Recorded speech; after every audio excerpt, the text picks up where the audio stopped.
I have always found relationships challenging, right from my pre-primary school days when I was this shy, fair-skinned child, covered in freckles, draped in sensitivity and nicknamed Carrots because of the orange color of my hair.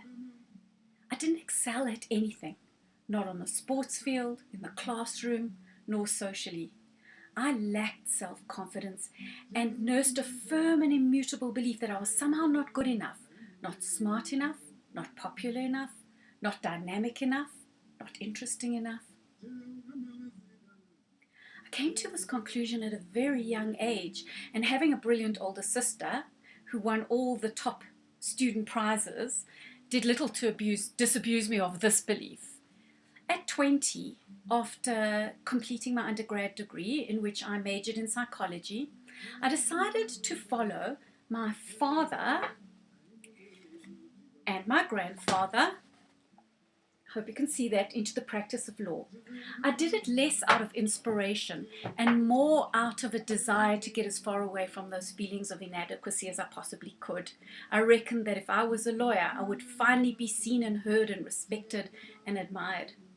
Within a short period of time, I joined a new elite group of friends studying law, and I felt fantastic about myself.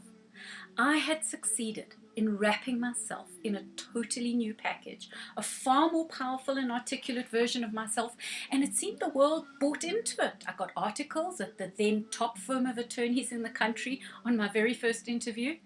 I had done it. But although you can fool some of the people some of the time, you cannot fool yourself. And it was not long before my new shiny wrapping began to fade and fray at the edges. I didn't allow people in too close in case they found the true me, the vulnerable me that I was hiding, the uncool me, the stupid me. Even deeper beneath the carefully controlled facade that I had constructed, there was the pushy me, the judgmental me. I mean, the list just went on and on. Moreover, I had been trained in a legal tradition where emotions are not given the same weight as pure hard fact, reason, and rationality. And so my life was ruled very much by my head, and I really devalued my feelings. I distrusted emotion. I saw people who were too emotional as weak and manipulative and out of control. The truth is, I was shut down. I was only acknowledging one half of me, the half that I accepted and the half that I wanted to show the world. I certainly didn't know it at the time, but I was limited by and living under the sway of what today we refer to as the shadow. In fact, Carl Jung referred to it a long time ago. And then my father died. For me, that was a huge turning point. I had loved my dad so much, and I felt like he had devoted every waking moment to his law career, to his success, to ensure that we, his family, were well cared for, never really having lived for himself, or so it seemed to me. I could see myself hurtling toward a similar end, never having fully expressed myself, never having accessed my truth, always living up to society's definition of success, but not mine. So mindful of the brevity of life, I felt I needed to go in search of a deeper, fuller, more expressed self. Actually, I wasn't sure of what it was that I was going in search of, but I just knew that something profound was missing. And I learned later that discontent is the tap on your shoulder telling you, you're ready for the next level of your evolution. It took me ages to extricate myself from the successful all-female law firm that I had built up. But I finally listened to the call of my heart, and I began pursuing my dual passions, art and spirituality. After many years of reading, studying, attending workshops and retreats, I realized that all my issues stem from my relationship with myself, how I saw myself in relation to others, how I spoke to myself, and how I treated myself, the beliefs that I held about myself and the world at large, and most centrally, my issues stem from my own lack of connection to my inner wisdom. And I became intrigued with the question, what if there were a way to transform my relationships out there, especially the less evolved ones, the painful ones, by transforming my relationships in here? Almost 50% of marriages end in divorce, and much of the other 50% have major issues. And what if there were a set of rules, a set of tools, a set of principles that could transform these relationships in a fundamental way? Because, I mean, if you think about it, relationships infuse all of life. So being able to master them has huge implications for your life and happiness. Relationships are an opportunity for self-mastery like no other. And even more than that, relationships are what I would term a microcosm of the macrocosm of all of life and all our problems.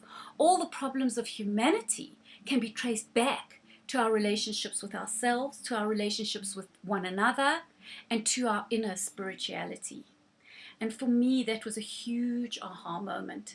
And when I found the body of work created by Debbie Ford, but drawn from the ancient wisdom with which I was at that point already so familiar, and which contained practical tools to transform my relationships on all fronts from the inside out, I knew I'd found exactly what had been missing for me all along. Up until then, I had had all the theory, all the inspiration. Now I needed the practice. How did I apply all of this wisdom in my life today, now, right now? So I began using these tools, and it felt for me like I was finally able to step into a stronger, more powerful version of myself. And the irony is that that only happened by learning to embrace and make peace with the weak, less powerful me, not hiding that part of me, not pushing that part of me away. And now, really, I use the tools I've accessed over and over in every context. And I've become like a magnet, not only to my coaching clients, but to many other people I encounter in my life.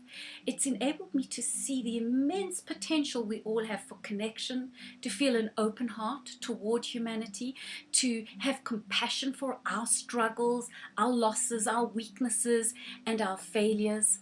And when you do that, you automatically have that tolerance for everyone else's struggles. So my work is to nurture that potential in everyone who seeks my help.